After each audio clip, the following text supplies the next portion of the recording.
അടുത്ത ടോപ്പിക്കാണെന്ത് space technology എന്ന് പറയുന്നത്. Okay, space technology. ഓക്കെ, പിന്നെ ഇതിൻ്റെ സിലബസ് എടുത്ത് നോക്കിയാൽ ഞാൻ പറഞ്ഞു ഗ്ലോബൽ വാർമിംഗ് അല്ലെങ്കിൽ ക്ലൈമറ്റ് ചേഞ്ച് നിങ്ങളുടെ മെയിൻ സിലബസിലുണ്ട്. അതേപോലെ തന്നെ സ്പേസ് ടെക്നോളജി എടുക്കുകയാണെങ്കിൽ ഇതും നിങ്ങളുടെ സിലബസിലുണ്ട്. പ്രിലിംസിൻ്റെ മാത്രമല്ല മെയിൻസിൻ്റെ സിലബസിലുണ്ട്. എവിടെ വരുന്നത്? ഫിസിക്സിൻ്റെ കീഴിലാണ് ടോപ്പിക്ക് വരുന്നത്. ഓക്കെ, അപ്പോൾ ആ സിലബസ് ക്ലിയർ ആയി. അപ്പം ഒന്ന് ജസ്റ്റ് ISROയുടെ എവല്യൂഷൻ ഒന്ന് അറിഞ്ഞിരിക്കുക. ഓക്കെ, അപ്പോൾ ISROയുടെ ഇതിൻ്റെ മെറ്റീരിയൽ ഉള്ളതുകൊണ്ട് പ്രധാനപ്പെട്ട കാര്യങ്ങൾ മാത്രമേ ഞാൻ പറയുന്നുള്ളൂ. മെറ്റീരിയൽ നിങ്ങൾ വായിച്ചാൽ മതി. ഓക്കെ, ഇത് ISRO സെറ്റപ്പ് ചെയ്യുന്നതിന് മുമ്പ് ISROക്ക് ഒരു പ്രിഡസർ ഉണ്ടായിരുന്നു. അതിന് പറയുന്ന പേരാണ് ഇൻകോസ്പാർ, അതായത് Indian national committee for space research. അത് നമ്മൾ സെറ്റപ്പ് ചെയ്തത് 1962ലാണ്. ISRO ഫോം ചെയ്തത് ഭയങ്കര ഇമ്പോർട്ടൻ്റ് ആണ്, ഡിഗ്രി പ്രിലിംസിന് ചോദിച്ചിട്ടുണ്ട്. ഓക്കെ, ISRO ഫോം ചെയ്യുന്ന വർഷം 1969ലാണ്. ഇൻഡിപെൻഡൻസ് ഡേ ആണ് ഡേറ്റ്, August 15, 1969ലാണ്. 15th August 1969ലാണ് ISRO ഒഫീഷ്യലി എസ്റ്റാബ്ലിഷ് ചെയ്യുന്നത്. ഡോക്ടർ വിക്രം സാരാഭായി ആണ് founding father of human space program എന്ന് പറയുന്നത്. അപ്പോൾ പുള്ളിയാണ് ആദ്യത്തെ ചെയർമാൻ ആവുന്നത്. ഓക്കെ, ISROയുടെ ചെയർമാൻ ആവുന്നത്. ഓക്കെ, ഇനി 1972ലാണ് അടുത്ത പ്രധാനപ്പെട്ട പോയിന്റ്. ഓക്കെ, അപ്പോൾ ഇനീഷ്യലി ISRO സെറ്റപ്പ് ചെയ്തപ്പോൾ ISROയുടെ പ്രെഡിസറും എല്ലാം ഡിപ്പാർട്ട്മെന്റ് ഓഫ് അറ്റോമിക് എനർജിന്റെ കീഴിലായിരുന്നു. പിന്നീട് ISRO സെറ്റപ്പ് ചെയ്ത് 3 വർഷത്തിന് ശേഷം എന്ത് ചെയ്തു? ഡിപ്പാർട്ട്മെന്റ് ഓഫ് സ്പേസ് നമ്മൾ സെറ്റപ്പ് ചെയ്തു. ഡിപ്പാർട്ട്മെന്റ് ഓഫ് സ്പേസ് ഒരു ഇൻഡിപെൻഡന്റ് ഡിപ്പാർട്ട്മെന്റ് ആണ്. ഓക്കെ, ഇവിടെ പ്രധാനമായിട്ട് അറിഞ്ഞിരിക്കേണ്ടത് നമ്മൾ സെറ്റപ്പ് ചെയ്തത് 1972ലാണ്. ഈ ഡിപ്പാർട്ട്മെന്റ് വരുന്നത് പ്രൈം മിനിസ്റ്ററുടെ കീഴിലാണ്. വളരെ ഇമ്പോർട്ടൻ്റ് ആയ പോയിന്റ് ആണ്. ഡിപ്പാർട്ട്മെന്റ് ഓഫ് സ്പേസ് സെറ്റപ്പ് ചെയ്തിട്ട്, അതായത് ISRO വരുന്നത് എന്തിനും ഡിപ്പാർട്ട്മെന്റ് ഓഫ് സ്പേസ് ക്രിയേറ്റ് ചെയ്തപ്പോൾ ISROയുടെ മുഴുവൻ ഉത്തരവാദിത്വം ഡിപ്പാർട്ട്മെന്റ് ഓഫ് സ്പേസിനായി. അപ്പോൾ ഡിപ്പാർട്ട്മെന്റ് ഓഫ് സ്പേസിന് ഒരു സെപ്പറേറ്റ് മിനിസ്റ്റർ ഇല്ല. ആരേ ഉള്ളൂ? ആ ഡിപ്പാർട്ട്മെന്റ് ഓഫ് സ്പേസിന്റെ ആ മൊത്തം ഡിപ്പാർട്ട്മെന്റ് ആരാണ് ഡയറക്ട്ലി ഹാൻഡിൽ ചെയ്യുന്നത്? പ്രൈം മിനിസ്റ്റർ ആണ്. അപ്പോൾ ഓർത്ത് വെച്ചോ, ഡിപ്പാർട്ട്മെന്റ് ഓഫ് സ്പേസും ഡിപ്പാർട്ട്മെന്റ് ഓഫ് അറ്റോമിക് എനർജിയും directly under the control of prime minister. Directly prime minister ആണ്. അതിന്റെ ഇടയിൽ വേറെ മിനിസ്റ്റർ ഒന്നുമില്ല. അത് നിങ്ങൾ നോട്ട് ചെയ്ത് വെക്കാം. പിന്നെ ഒരു പ്രധാനപ്പെട്ട ഒരു പോയിന്റ് എന്ന് വെച്ചാൽ ISROയുടെ ചെയർമാൻ ആണ് എന്താണ്? ISROയുടെ ചെയർമാൻ ആരാണോ ആ പുള്ളി തന്നെ ആയിരിക്കും ഡിപ്പാർട്ട്മെന്റ് ഓഫ് സ്പേസിന്റെ സെക്രട്ടറി. അപ്പോൾ ഇതൊരു പ്രധാനപ്പെട്ട പോയിന്റ് ആണ്. ഇതും നിങ്ങൾ നോട്ട് ചെയ്ത് വെക്കുക. ഓക്കെ, ഇങ്ങനെ ക്വസ്റ്റ്യൻ ചോദിച്ചിട്ടുണ്ട്. 2021 നടന്ന ഡിഗ്രി പ്രിലിംസിന്റെ ചോദ്യമാണ്. ഓക്കെ, ISROയുടെ ഫോം ചെയ്ത വർഷം ഏതാണ്? 1969 ആണ്. ഓക്കെ, അതൊന്ന് നോട്ട് ചെയ്ത് വെക്കാം. ഓക്കെ, ഇനി ആര്യഭട്ട ഇന്ത്യയിൽ വെച്ചിട്ട് ആദ്യമായിട്ട്, അതായത് ഇന്ത്യൻസ് ഡെവലപ്പ് ചെയ്ത സാറ്റലൈറ്റ് ആണെന്ന് ആര്യഭട്ട എന്ന് പറയുന്നത്. ഓക്കെ, അപ്പോൾ അതിന് ആ പേര് കൊടുക്കാനുള്ള കാര്യം ഇന്ത്യയുടെ ഫേമസ് ആസ്ട്രോണമറും മാത്തമാറ്റീഷ്യനായ വ്യക്തിയുടെ പേരിലാണ് നമ്മൾ ഈ പേരിട്ടത്. നമ്മൾ ലോഞ്ച് ചെയ്ത ഡേറ്റ് ഒന്ന് നോട്ട് ചെയ്ത് വെച്ചോ. 1975ലാണ്. April 19, 1975ലാണ്. പക്ഷേ സാറ്റലൈറ്റ് മാത്രമേ ഇന്ത്യ ബിൽഡ് ചെയ്തുള്ളൂ. നമ്മൾ സെൻഡ് ചെയ്ത റോക്കറ്റ് അല്ലെങ്കിൽ ലോഞ്ച് വെഹിക്കിൾ എന്ന് പറയുന്നത് സോവിയറ്റ് യൂണിയൻ്റെ റോക്കറ്റ് ആണ്. സോവിയറ്റ് കോസ്മോസ് 3M റോക്കറ്റാണ് നമ്മൾ യൂസ് ചെയ്തത്. ഓക്കെ, അപ്പോൾ അതൊന്ന് ജസ്റ്റ് അറിഞ്ഞിരിക്കാം. ഇനി ഇന്ത്യൻ സ്പേസ് റിസർച്ചിനെ ബേസ് ചെയ്തിട്ട് ഒരു ക്വസ്റ്റ്യൻ ഉണ്ട്. നിങ്ങളെ ക്വസ്റ്റ്യൻ ഒന്ന് ആൻസർ ചെയ്ത് നോക്കിയേ. ഒരു ചോദ്യം നോട്ട് കറക്റ്റാണ് ചോദിച്ചത്. ഓക്കെ, സി തെറ്റാണ്. എന്താണ്? ISRO സെറ്റപ്പ് ചെയ്തിട്ടുള്ളത്? ISRO സെറ്റപ്പ് ചെയ്ത വർഷം ഏതാണ്? ISRO സെറ്റപ്പ് ചെയ്ത വർഷം 1969 ആണ്, 62 അല്ല. അപ്പോൾ സി ആണ് റോങ്, സി ആണ് ആൻസർ. ബാക്കി 3 കറക്റ്റാണ്. ബാക്കി 3 സ്റ്റേറ്റ്മെൻറ്റും കറക്റ്റാണ്. ഇനി ISROയുടെ ഹെഡ് ക്വാർട്ടേഴ്സിനെ കുറിച്ച് ഒരു ചോദ്യം ചോദിച്ചിട്ടുണ്ട്. ISROയുടെ ഹെഡ് ക്വാർട്ടേഴ്സ് എവിടെയാണെന്നുള്ള ചോദ്യം എക്സാമിന് ചോദിച്ചിട്ടുണ്ട്. പ്രധാനപ്പെട്ട ഒരു പോയിന്റ് ആണ്. ഓക്കെ, ISROയുടെ ഹെഡ് ക്വാർട്ടേഴ്സ് എവിടെ വരുന്നത്? ബാംഗ്ലൂർ. ഇപ്പോൾ ബാംഗ്ലൂർ എന്നാണ് അറിയപ്പെടുന്നത്. ISROയുടെ ഹെഡ് ക്വാർട്ടേഴ്സ് ബാംഗ്ലൂരിലാണ്. ഓക്കെ, അപ്പോൾ അതേപോലെ തന്നെ ഡിപ്പാർട്ട്മെന്റ് ഓഫ് സ്പേസിന്റെ സെക്രട്ടേറിയറ്റും വരുന്നത് ബാംഗ്ലൂരിലാണ്. അന്തരീക്ഷ് ഭവൻ ഇൻ ബാംഗ്ലൂർ. അപ്പോൾ ഈ ബാംഗ്ലൂരിൽ നിന്നാണ് ഈ സെക്രട്ടേറിയറ്റും അല്ലെങ്കിൽ ഹെഡ് ക്വാർട്ടേഴ്സും എന്തെന്ന് പ്രധാനപ്പെട്ട സ്പേസ് പോളിസിയും തീരുമാനങ്ങളെല്ലാം എടുക്കുന്നത്. അപ്പോൾ ആ ബാംഗ്ലൂർ ഹെഡ് ക്വാർട്ടേഴ്സ് ആണെന്നുള്ള കാര്യം നിങ്ങൾ മറക്കരുത്. അപ്പോൾ രണ്ട് കാര്യങ്ങൾ ISR രണ്ടും ഡിഗ്രി പ്രിലിംസ് ചോദിച്ചിട്ടുണ്ട്, ഇനിയും ചോദിക്കാൻ സാധ്യതയുണ്ട്. എന്താണ്, ഏത് വർഷമാണ് ISRO സെറ്റപ്പ് ചെയ്തത്, ISROയുടെ ഹെഡ് ക്വാർട്ടേഴ്സ് എവിടെയാണ്. ഇനി ബാംഗ്ലൂരിൽ മാത്രമല്ല, ISROക്ക് പല സിറ്റീസിലായിട്ട് പല പല സെന്റേഴ്സ്, സ്പേസ് സെന്റേഴ്സ് ഉണ്ട്. അതിൽ പ്രധാനപ്പെട്ട ഒരു സ്പേസ് സെന്റർ ആണ് എന്ത്, തിരുവനന്തപുരത്തുള്ളത്, നമ്മുടെ Vikram Sarabhai space centre. Vikram Sarabhai space centre, തിരുവനന്തപുരത്തുള്ള വിക്രം സാരാഭായ് സ്പേസ് സെന്റർ, അവരുടെ മേജർ റോൾ എന്താണെന്ന് വെച്ചാൽ ലോഞ്ച് വെഹിക്കിൾ ടെക്നോളജി ഡെവലപ്പ് ചെയ്യലാണ്. മീൻസ് നമുക്കറിയാം, ഒരു സാറ്റലൈറ്റ് നമുക്ക് സ്പേസിലോട്ട് അല്ലെങ്കിൽ സ്പേസ് ഓർബിറ്റിലോട്ട് സെൻഡ് ചെയ്യണമെന്നുണ്ടെങ്കിൽ നമുക്ക് അതിന് സാറ്റലൈറ്റിന്റെ കൂടെ എന്ത് വേണം, സാറ്റലൈറ്റ് മാത്രം പോരാ, അതിന് സെൻഡ് ചെയ്യാനുള്ള ലോഞ്ച് വെഹിക്കിൾസും വേണം. ഓക്കെ, സാധാരണ ഭാഷയിൽ നമ്മൾ പറയുന്ന വേർഡ് റോക്കറ്റ് എന്നാണ്, പക്ഷേ കറക്റ്റ് വേർഡ് എന്താണ്, ലോഞ്ച് വെഹിക്കിൾ എന്നേ പറയാൻ പാടുള്ളൂ. ഓക്കെ, നിങ്ങളൊരു PSC ഡിഗ്രി ലെവൽ ആസ്പിറന്റ് ആയതുകൊണ്ട് നമ്മൾ യൂസ് ചെയ്യേണ്ട വേർഡ് തന്നെയാണ് ലോഞ്ച് വെഹിക്കിൾ തന്നെ പറയണം. ഓക്കെ, അപ്പോൾ ഈ ലോഞ്ച് നമുക്ക് പല ചെറിയ സാറ്റലൈറ്റ് മുതൽ, ചെറിയ കുഞ്ഞു സാറ്റലൈറ്റ്, അതായത് മൈക്രോ അല്ലെങ്കിൽ നാനോ സാറ്റലൈറ്റ് മുതൽ നമ്മൾ ബാഹുബലി എന്നറിയപ്പെടുന്ന 6.5 ടണ്ണ് വരെ അത്രയും ഭയങ്കര ഹെവി ആയിട്ടുള്ള സാറ്റലൈറ്റ്സ് വരെ സെൻഡ് ചെയ്യാൻ പറ്റുന്ന ലോഞ്ച് വെഹിക്കിൾസ് നമുക്കുണ്ട്. അപ്പോൾ അതിൻ്റെയൊക്കെ ഡിസൈനും ഡെവലപ്പിങ്ങിനൊക്കെ മേജർ ഫോക്കസ് ചെയ്യുന്ന ഒരു സെൻറ്ററാണ് തിരുവനന്തപുരത്തുള്ള വിക്രം സാരാഭായ് സ്പേസ് സെൻറ്റർ. അപ്പോൾ അത് തിരുവനന്തപുരത്തുള്ള Vikram Sarabhai space centre important ആണ്. അതേപോലെ തന്നെ ഒരു പ്രധാനപ്പെട്ട സ്ഥലമാണ് സതീഷ് ധവാൻ സ്പേസ് സെൻറ്റർ എന്ന് പറയുന്നത്. സതീഷ് ധവാൻ സ്പേസ് സെൻറ്റർ ആന്ധ്രാപ്രദേശിലെ ശ്രീഹരിക്കോട്ടയിലാണ്. അപ്പോൾ ഈ ശ്രീഹരിക്കോട്ടയാണ് നമ്മളുടെ പ്രധാനപ്പെട്ട ഇന്ത്യയുടെ പ്രൈമറി സ്പേസ് പോർട്ട്. അതായത് നമ്മൾ മിക്കപ്പോഴും ഇന്ത്യയുടെ പ്രധാനപ്പെട്ട സാറ്റലൈറ്റ്സ്, ഇന്ത്യയുടെ മാത്രമല്ല ഇപ്പോൾ നമ്മൾ കൊമേഴ്ഷ്യലായിട്ട് മറ്റ് രാജ്യങ്ങളിലെ സാറ്റലൈറ്റ്സ് നമ്മൾ ലോഞ്ച് ചെയ്യുന്നുണ്ട്. അപ്പോൾ നമ്മൾ പ്രധാനമായിട്ട് ലോഞ്ച് ചെയ്യുന്ന നമ്മുടെ പ്രധാന സ്പേസ് പോർട്ട് ലോഞ്ച് ചെയ്യുന്ന സ്ഥലം അത് എവിടെയാണ്, ആന്ധ്രാപ്രദേശിലുള്ള കോസ്റ്റൽ ആയിട്ടുള്ള സ്ഥലം ശ്രീഹരിക്കോട്ട എന്ന് പറഞ്ഞ സ്ഥലത്താണ്. അപ്പോൾ ആ സ്പേസ് പോർട്ട് അവിടെ ഉള്ള ആ സെന്ററിന് പേരാണ് സതീഷ് ധവാൻ സ്പേസ് സെന്റർ. പിന്നെ നമ്മളിത് ഈ ലൊക്കേഷൻ ഒരു പ്രത്യേകത ഉണ്ട്. ഈ ലൊക്കേഷൻ്റെ പ്രത്യേകത എന്താണെന്ന് വെച്ചാൽ, ശ്രീഹരിക്കോട്ടൻ്റെ ലൊക്കേഷൻ എന്ന് വെച്ചാൽ നിയർ ദി ഇക്വേറ്ററാണ്, ഇക്വേറ്ററിൻ്റെ അടുത്താണ്. അപ്പോൾ ജോഗ്രഫിക്കലി അത് ഐഡിയലാണ്. ലോഞ്ചിങ് സാറ്റലൈറ്റ്സിന് ഓർബിറ്റിലോട്ട് ഇന്ത്യയിൽ നിന്ന് ലോഞ്ച് ചെയ്യാൻ പറ്റിയ ഒരു നല്ലൊരു ജോഗ്രഫിക്കലി ഐഡിയൽ ആയിട്ടുള്ള ഒരു പ്ലേസ് ആണ് ശ്രീഹരിക്കോട്ട. അതുകൊണ്ടാണ് ശ്രീഹരിക്കോട്ടയിൽ നമ്മൾ സ്പേസ് പോർട്ട് സെറ്റപ്പ് ചെയ്തത്. അപ്പോൾ ഈ മൂന്ന് ഇനിയും ഉണ്ട് കുറച്ച് സെന്റേഴ്സ് ഞാൻ ഡിസ്കസ് ചെയ്യാം. പക്ഷേ ഇത് മൂന്നും എന്ത് ചെയ്യാം, ഓർത്തിരിക്കുക എപ്പോഴും. ഹെഡ് ക്വാർട്ടേഴ്സ് ബാംഗ്ലൂരിൽ, വിക്രം സാരാഭായ് സ്പേസ് സെന്റർ തിരുവനന്തപുരത്ത്, സതീഷ് ധവാൻ സ്പേസ് സെന്റർ ശ്രീഹരിക്കോട്ട ആന്ധ്രാപ്രദേശ്. ഇപ്പം മൂന്ന് പ്രത്യേകതയുണ്ട് എന്താണ് ചെയ്യണം എന്നുള്ളത്. ഓക്കെ, ഇത് ക്വസ്റ്റ്യൻ നോക്കിയ ഡയറക്റ്റ് ഒരു ക്വസ്റ്റ്യൻ ആണ്.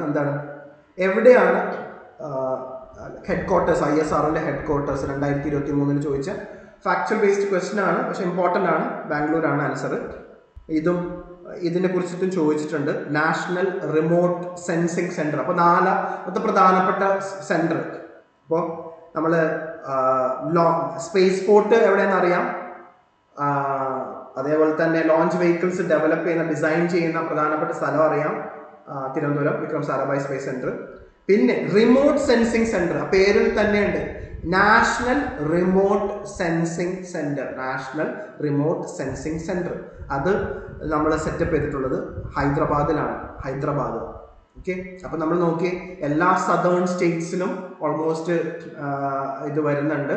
ഓക്കെ, ബാംഗ്ലൂരിൽ വരുന്നുണ്ട്, കേരളത്തിൽ വരുന്നുണ്ട്, ആന്ധ്രാപ്രദേശ് വരുന്നുണ്ട്, ഹൈദരാബാദിൽ വരുന്നുണ്ട്. ഒക്കെ പ്രധാനപ്പെട്ട സ്ഥലങ്ങളിലൊക്കെ എന്ത് വരുന്നുണ്ട്, ISROയുടെ സെന്റേഴ്സ് വരുന്നുണ്ട്. ഓക്കെ, അപ്പോൾ നാഷണൽ റിമോട്ട് സെൻസിങ് സെന്റർ, അതായത് നമ്മൾ ബേസിക്കലി ആ പേരിൽ തന്നെ ഉണ്ട്. നമുക്ക് ഞാൻ പറഞ്ഞില്ലേ, റിമോട്ട് സെൻസിങ്, അതായത് സാറ്റലൈറ്റ് വഴി നമ്മൾ എർത്തിലുള്ള എല്ലാ റിസോഴ്സസിനെയും സെൻസ് ചെയ്യാൻ പറ്റും. നമുക്ക് സൂക്ഷ്മമായിട്ട് എന്ത് ചെയ്യാൻ പറ്റും, വീക്ഷിച്ചിട്ട് നമുക്ക് ഡാറ്റ എർത്തിലോട്ട് സെൻഡ് ചെയ്യും. അപ്പോൾ ആ സെൻറ്റർ, ഇങ്ങനെ സാറ്റലൈറ്റ് സെൻഡ് ചെയ്യുന്ന സെൻറ്റർ ആണെന്ത്, ഈ നാഷണൽ റിമോട്ട് സെൻസിങ് സെൻറ്റർ. അപ്പോൾ സാറ്റലൈറ്റ് ഡാറ്റ റിസീവ് ചെയ്യാൻ, ഡിസാസ്റ്റർ മാനേജ്മെൻറ്റിന്, ഏരിയൽ റിമോട്ട് സെൻസിങ്ങിനൊക്കെ ഈ സെൻറ്റർ ഹെൽപ്ഫുൾ ആയിരിക്കും.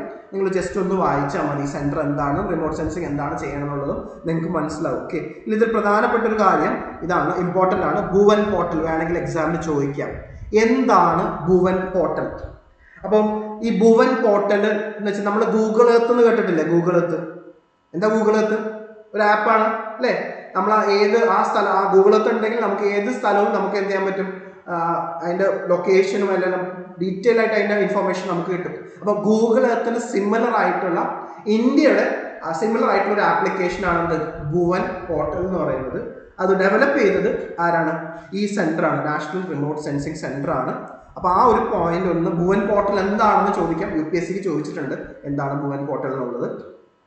അപ്പോൾ അത് ഒരു പ്രധാന സെൻറ്ററാണ്, ഹൈദരാബാദിലാണ് റിമോട്ട് സെൻസിങ് സെൻറ്റർ ഉള്ളത്. പിന്നെ അടുത്തൊരു സെൻറ്ററാണ്, മേജർ സെൻറ്റർ ആണ് എന്ത്, ക്വസ്റ്റ്യനും ചോദിച്ചിട്ടുണ്ട് കേട്ടോ, നിങ്ങൾക്ക് കാണാൻ പറയാൻ പറ്റും. അഹമ്മദാബാദിലുള്ള സ്പേസ് ആപ്ലിക്കേഷൻ സെൻറ്റേഴ്സ്, അതായത് സ്പേസിന് ആവശ്യമായിട്ടുള്ള ഇൻസ്ട്രുമെന്റ്സ്, സ്പേസ് റിലേറ്റഡ് ആയിട്ടുള്ള പ്രധാനപ്പെട്ട ഇൻസ്ട്രുമെന്റ്സ്, കമ്മ്യൂണിക്കേഷൻ ഇൻസ്ട്രുമെന്റ് ആയിക്കോട്ടെ, നേവിഗേഷൻ, അങ്ങനെ റിലേറ്റഡ് ആയിട്ടുള്ള എല്ലാ പ്രധാനപ്പെട്ട ഇൻസ്ട്രുമെന്റ്സും ഡെവലപ്പ് ചെയ്യുന്നതും ഡിസൈൻ ചെയ്യുന്നതും സ്പേസ് ആപ്ലിക്കേഷൻ സെന്ററിലാണ്. എവിടെയാണ് സ്പേസ് ആപ്ലിക്കേഷൻ സെന്റർ? ഗുജറാത്തിലെ അഹമ്മദാബാദിൽ. അപ്പോൾ നമ്മൾ ബിൽഡ് ചെയ്ത പല സാറ്റലൈറ്റ്സിന്റെയും ഐസ് ആൻഡ് ഇയേഴ്സ് ഇവിടെയാണെന്നാണ് പറയുന്നത്. ഓക്കെ, അതേപോലെ തന്നെ ഇവിടെ ഫിസിക്കൽ റിസർച്ച് ലബോറട്ടറി ഉണ്ട്. അപ്പോൾ സ്പേസ് ആപ്ലിക്കേഷൻ സെന്റർ എവിടെയാണെന്ന് അറിഞ്ഞിരിക്കാം. എവിടെയാണ്? അഹമ്മദാബാദിൽ. അപ്പോൾ ഇങ്ങനെ സെന്റേഴ്സ് തന്നിട്ട്, അപ്പോൾ ISROന്റെ ഹെഡ് ക്വാർട്ടേഴ്സ് മാത്രമല്ല, ISROന്റെ മേജർ സെന്റേഴ്സ് എവിടെയാണ് എന്ന് വേണമെങ്കിൽ PSCക്ക് ചോദിക്കാം. ഓൾറെഡി ചോദിച്ചിട്ടുണ്ട്. 2022 നാഷണൽ റിമോട്ട് സെൻസിങ് സെന്റർ എവിടെയാണ് എന്ന് ചോദിച്ചിട്ടുണ്ട്. നമുക്കറിയാം എവിടെയാണ് റിമോട്ട് സെൻസിങ് സെന്റർ, എവിടെയാണ്? ഹൈദരാബാദിലാണ്. അപ്പോൾ നമ്മൾ ഈ ISRO സെറ്റപ്പ് ചെയ്ത മുതൽ, അതായത് ISRO സെറ്റപ്പ് ചെയ്ത മുതൽ പിന്നീട് അങ്ങോട്ട് ISROയുടെ ഗ്രോത്ത് വളരെ ട്രമൻഡസ് ആയിരുന്നു.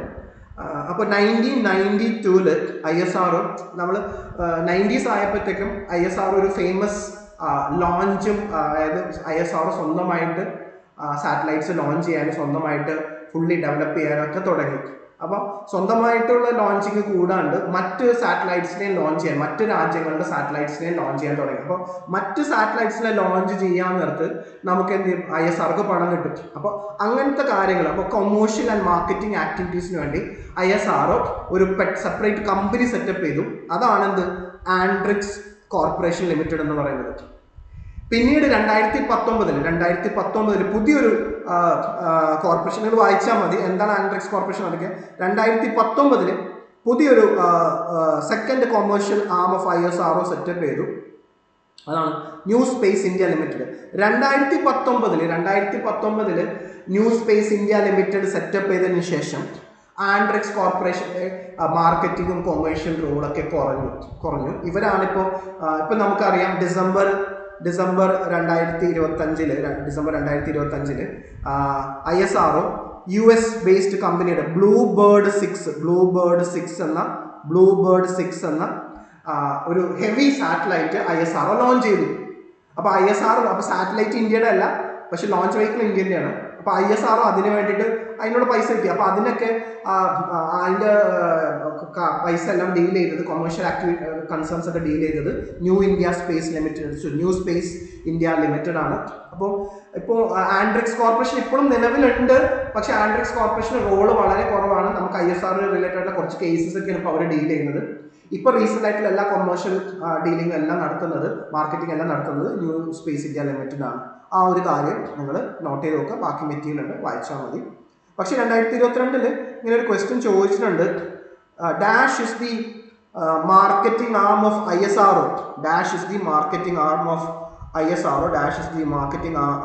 ISRO. Which markets space products and services of ISRO to domestic and international customers എന്നുള്ളത് ആൻസർ ഏതാണ്? ആൻഡ്രിക്സ് ആണ്, ആൻഡ്രിക്സ് കോർപ്പറേഷൻ ആണ്. ഇവിടെ ഒരു സിയും ഡിയും ഇങ്ങനത്തെ ഒരു സാധനം ഇല്ല. പക്ഷെ ഇസ്ട്രാക്ക് എന്ന് പറഞ്ഞൊരു പ്രധാനപ്പെട്ട സെൻറ്റർ ഉണ്ട്. ഇതും നമുക്ക് ഇമ്പോർട്ടൻ്റ് ആണ്. അതിനെക്കുറിച്ച് ജസ്റ്റ് ഒന്ന് അറിഞ്ഞിരിക്കാം. ISRO telemetry tracking and command network. ISRO telemetry tracking and command network. ISRO telemetry tracking and command network. അത് ബാംഗ്ലൂരിലാണ് അത് കിടക്കുന്ന. പേരിൽ തന്നെ ഉണ്ട്. ഓക്കെ, നമ്മൾ ഈ പറയുന്ന ഒരു ലോഞ്ച് വെഹിക്കിൾ വെച്ചിട്ട് ഒരു സാറ്റലൈറ്റ് ലോഞ്ച് ചെയ്ത് കഴിഞ്ഞാൽ പിന്നെ സാറ്റലൈറ്റ് ആ പർട്ടിക്കുലർ ഓർബിറ്റിൽ എത്തിക്കഴിഞ്ഞാൽ അത് നമുക്ക് പ്രധാനപ്പെട്ട 2 ഓർബിറ്റ് ഉണ്ട്, ലോ എർത്ത് ഓർബിറ്റും ജിയോ സ്റ്റേഷനറി എർത്ത് ഓർബിറ്റും. അപ്പോൾ ഈ പർട്ടിക്കുലർ ഓർബിറ്റിൽ എത്തിക്കഴിഞ്ഞാൽ പിന്നെ ആ സാറ്റലൈറ്റുമായിട്ട് കമ്മ്യൂണിക്കേറ്റ് ചെയ്യുന്ന ആ സെന്ററാണ്, അല്ലെങ്കിൽ സാറ്റലൈറ്റിനെ മോണിറ്റർ ചെയ്യുന്ന അല്ലെങ്കിൽ ട്രാക്ക് ചെയ്യുന്ന സെന്ററാണ് ISTRAC എന്ന് പറയുന്നത്. അതാണ് ISRO telemetry tracking and command network. അപ്പോൾ ഇതൊരു പ്രധാനപ്പെട്ട ഒരു സെന്ററാണ് ISROയുടെ ISTRAC. അതൊന്ന് നിങ്ങൾ നോട്ട് ചെയ്ത് നോക്കുക, അത് എവിടെയാണെന്നും എന്താണത്. അപ്പോൾ സാറ്റലൈറ്റായിട്ട് കണ്ടിന്യൂസ് ആയിട്ട് കമ്മ്യൂണിക്കേറ്റ് ചെയ്യുന്നതും അവരെ ഫോളോ ചെയ്യുന്നതെല്ലാം ISTRAC ആണ്. അത് സെറ്റപ്പ് ചെയ്തിട്ടുള്ളത് ബാംഗ്ലൂരിലാണ് അത് സെറ്റപ്പ് ചെയ്തിട്ടുള്ളത്. ഓക്കെ, ആ ഇൻഫോർമേഷൻ അറിഞ്ഞിരിക്കുക. ഇനി നമ്മൾ സാറ്റലൈറ്റ്സിനെ കുറിച്ചിട്ട് എന്ത് ക്വസ്റ്റ്യൻസ് നമുക്ക് ആൻസർ ചെയ്യണമെന്നുണ്ടെങ്കിലും നമുക്ക് ആദ്യം സാറ്റലൈറ്റ്സിൻ്റെ ബേസിക് ആയിട്ടുള്ള ചില ഫീച്ചേഴ്സ് അറിഞ്ഞിരിക്കണം. അപ്പോൾ നമ്മൾ അറിഞ്ഞിരിക്കുന്ന ഒരു പ്രധാനപ്പെട്ട ഒരു കാര്യം എന്ന് വെച്ചാൽ ഈ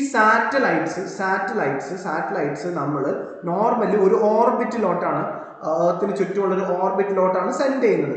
ഓക്കെ, അപ്പോൾ ഈ ഓർബിറ്റിൻ്റെ അടിസ്ഥാനത്തിൽ വെയിറ്റിൻ്റെ ഒക്കെ അടിസ്ഥാനത്തിലൊക്കെയാണ് നമ്മൾ അല്ലെങ്കിൽ അതിൻ്റെ ഫംഗ്ഷൻ, അത് ഏത് ഓർബിറ്റിലാണ് അവർ സെൻഡ് ചെയ്തിട്ടുള്ളത്, അവരുടെ പ്രൈമറി ആപ്ലിക്കേഷൻ എന്തിനു വേണ്ടിയിട്ടാണ് ആ സാറ്റലൈറ്റ് സെൻഡ് ചെയ്തിട്ടുള്ളത്. അങ്ങനെ വെച്ചിട്ട് നമുക്ക് സാറ്റലൈറ്റിനെ ISRO സെൻഡ് ചെയ്യുന്ന സാറ്റലൈറ്റ്സിനെ നമുക്ക് 5 ആയിട്ട് ക്ലാസിഫൈ ചെയ്യാം. അപ്പം അതിലൊന്ന് പ്രധാനപ്പെട്ട ഒരു സാറ്റലൈറ്റ് ആണ് എന്തെന്നും ജനറലി പറയുന്ന ഒരു സാറ്റലൈറ്റ് ആണെന്ന് എർത്ത് ഒബ്സർവേഷൻ. അപ്പോൾ ലോകത്ത് ഏറ്റവും കൂടുതലുള്ള സാറ്റലൈറ്റ്സ് എല്ലാ സ്പേസ് ഏജൻസിയും സെൻഡ് ചെയ്യുന്ന ഏറ്റവും പ്രോമിനൻ്റ് ആയിട്ടുള്ള ഒരു സാറ്റലൈറ്റ് ആണ് എർത്ത് ഒബ്സർവേഷൻ സാറ്റലൈറ്റ്സ് എന്ന് പറയുന്നത്. ISRO മുമ്പ് നമ്മൾ ഇതിന് പറഞ്ഞു ഇട്ടിരുന്ന പേര് IRS സാറ്റലൈറ്റ്സ് എന്നായിരുന്നു, ഇന്ത്യൻ റിമോട്ട് സെൻസിങ് സാറ്റലൈറ്റ്സ്. പക്ഷെ 2020 ISRO അതിൻ്റെ പേര് മാറ്റി എന്തായിപ്പോൾ വിളിക്കാൻ തുടങ്ങി, എർത്ത് ഒബ്സർവേഷൻ സാറ്റലൈറ്റ് എന്ന് വിളിക്കാൻ തുടങ്ങി. അപ്പം ആ പേരിൽ തന്നെ ഉണ്ട് ആ സാറ്റലൈറ്റിന്റെ ഉദ്ദേശം എന്താണ്, എർത്തിനെ ഒബ്സർവ് ചെയ്യാനാണ്. ഈ സാറ്റലൈറ്റിന്റെ പ്രധാന ഫംഗ്ഷൻ എന്താണ്, എർത്തിനെ ഒബ്സർവ് ചെയ്യാനാണ്. അപ്പൊ സാധാരണ നിലയിൽ നമ്മൾ ഇതിനെ സെൻഡ് ചെയ്യുന്നത് ലോ എർത്ത് ഓർബിറ്റിലാണ്, അല്ലെങ്കിൽ സൺ സെൻക്രണസ് പോളാർ ഓർബിറ്റ്സിലാണ്. അപ്പം മനസ്സിലാണ്, ഓർബിറ്റ് 2 ടൈപ്പ് ഓർബിറ്റ് ഉണ്ട്. നമുക്ക് എർത്ത് ഉണ്ടെന്നുണ്ടെങ്കിൽ ഒന്ന് പോൾസ് എന്ന് വെച്ചാൽ എർത്തിന്റെ നോർത്തേൺ പോളും സദേൺ പോളും. പോൾസിന് ചുറ്റുള്ള ഓർബിറ്റിനെ നമ്മൾ പോളാർ ഓർബിറ്റ് എന്നും ഇക്വേറ്ററിന് ചുറ്റുള്ള ഓർബിറ്റിനെ നമ്മൾ ഇക്വേറ്ററൽ ഓർബിറ്റ് എന്നും പറയാറുണ്ട്. സാധാരണ നമ്മൾ earth observation satellites low earth orbit ആണ്. ലോ എർത്ത് ഓർബിറ്റ് എന്ന് പറയാൻ കാര്യം മീൻസ് എർത്തിൽ നിന്ന് ഉള്ള ഡിസ്റ്റൻസിനെ ബേസ് ചെയ്തിട്ടാണ് low earth orbit, medium earth orbit അല്ലെങ്കിൽ ജിയോ സ്റ്റേഷനറി ഓർബിറ്റ് എന്നൊക്കെ നമ്മൾ ക്ലാസിഫൈ ചെയ്യുന്നത്. അപ്പോൾ ഏറ്റവും അടുത്തുള്ള ഓർബിറ്റിനെയാണ് ലോ എർത്ത് ഓർബിറ്റ് എന്ന് പറയുന്നത്. അപ്പോൾ ഈ ലോ എർത്ത് ഓർബിറ്റ് വേണമെങ്കിൽ പോളാർ ഓർബിറ്റും ആകാം, അതേപോലെ തന്നെ ഇക്വറ്റോറിയൽ ഓർബിറ്റും ആകാം. പക്ഷെ നമ്മൾ ഏറ്റവും കൂടുതൽ നമ്മൾ സെൻഡ് ചെയ്യുന്നത് എന്താണ്, ഈ പറയുന്ന എർത്ത് ഒബ്സർവേഷൻ ആണെങ്കിൽ അത് പോളാർ ഓർബിറ്റിനാണ് കൂടുതൽ നമ്മൾ സെൻഡ് ചെയ്യാറ്. അതൊന്ന് അറിഞ്ഞിരിക്കുക. ഓക്കെ, അപ്പോൾ എർത്ത് ഒബ്സർവേഷൻ സാറ്റലൈറ്റ്സ് ഉണ്ട്, അത് നമ്മൾ ഓർബിറ്റ്. അപ്പോൾ എർത്ത് ഒബ്സർവേഷൻ സാറ്റലൈറ്റ്സിന്റെ ഓർബിറ്റ് നോട്ട് ചെയ്ത് വെച്ചോ. എന്താണ്, ലോ എർത്ത് ഓർബിറ്റ് ആണ്. ഇനി അവരുടെ പ്രൈമറി ഫങ്ഷൻസ് ജസ്റ്റ് ഒന്ന് അറിഞ്ഞിരുന്നാൽ മതി. പലതരത്തിലുള്ള റിസോഴ്സ് മാനേജ്മെന്റ് ആണ്, അഗ്രികൾച്ചർ, ഫോറസ്റ്റ് ഒക്കെ മാനേജ്മെന്റ്, നമുക്കത് മോണിറ്റർ ചെയ്യാൻ പറ്റും. പിന്നെ ഡിസാസ്റ്റർ മാനേജ്മെന്റിലൊക്കെ നമുക്ക് വളരെ ഹെൽപ്ഫുൾ ആണ്. ഡാമേജ് അസസ് ചെയ്യാനും ഫോർകാസ്റ്റ് ചെയ്യാനൊക്കെ ഹെൽപ്ഫുൾ ആണ്. കാർട്ടോഗ്രഫി, മാപ്പിങ്ങിനും അർബൻ പ്ലാനിങ്ങിനൊക്കെ നമുക്ക് ഈ എർത്ത് ഒബ്സർവേഷൻ സാറ്റലൈറ്റ് യൂസ് ചെയ്യാം. ഓഷ്യനോഗ്രഫിക്ക്, ഓഷ്യൻ്റെ കളർ, ഓഷ്യൻ്റെ ടെമ്പറേച്ചർ ഒക്കെ മെഷർ ചെയ്യാൻ വേണ്ടിയിട്ട് നമുക്ക് ഇത് ചോദിക്കാം. അപ്പോൾ ഇങ്ങനെ ക്വസ്റ്റ്യൻ ചോദിക്കാം കേട്ടോ. എർത്ത് ഒബ്സർവേഷൻ സാറ്റലൈറ്റ്സിൻ്റെ പ്രധാനപ്പെട്ട ഫംഗ്ഷൻ എന്താണെന്ന് വെച്ചിട്ട് ഒരു ക്വസ്റ്റ്യൻ ചോദിച്ചു കഴിഞ്ഞാൽ, അപ്പോൾ ഈ സാറ്റലൈറ്റ് EOS എന്നായിരിക്കും, EOS-1, EOS-2 എന്നൊക്കെ ആയിരിക്കും പറയുന്നത്. അപ്പോൾ EOS കേൾക്കുമ്പോൾ തന്നെ മനസ്സിലാക്കിക്കോ, ഇതെന്ത് സാറ്റലൈറ്റ് ആണ്, എർത്ത് ഒബ്സർവേഷൻ സാറ്റലൈറ്റ് ആണ്. ഇത് എർത്ത് ഒബ്സർവേഷൻ സാറ്റലൈറ്റ് ആണ്, ഈ ഫംഗ്ഷൻസ് എല്ലാം ഇത് ചെയ്യും എന്നുള്ളൊരു കൺസെപ്റ്റ് മനസ്സിലാക്കി കഴിഞ്ഞാൽ നമുക്ക് എന്ത് ചെയ്യാൻ പറ്റും, ആൻസർ ചെയ്യാൻ പറ്റും. ഇപ്പം എർത്ത് ഒബ്സർവേഷൻ്റെ കോമൺ എക്സാമ്പിൾസ് എന്ന് പറയുന്നത് Cartosat, Resourcesat, earth observation satellite 404, radar imaging satellite, അതിൻ്റെ പറയുന്ന പേരാണ് റഡാർ ഇമേജിംഗ് സാറ്റലൈറ്റ്. അപ്പോൾ പേരിൽ തന്നെ എന്താണ്, റഡാർ ഇമേജിങ്ങിൻ്റെ പർപ്പസിന് വേണ്ടിയിട്ടാണ്.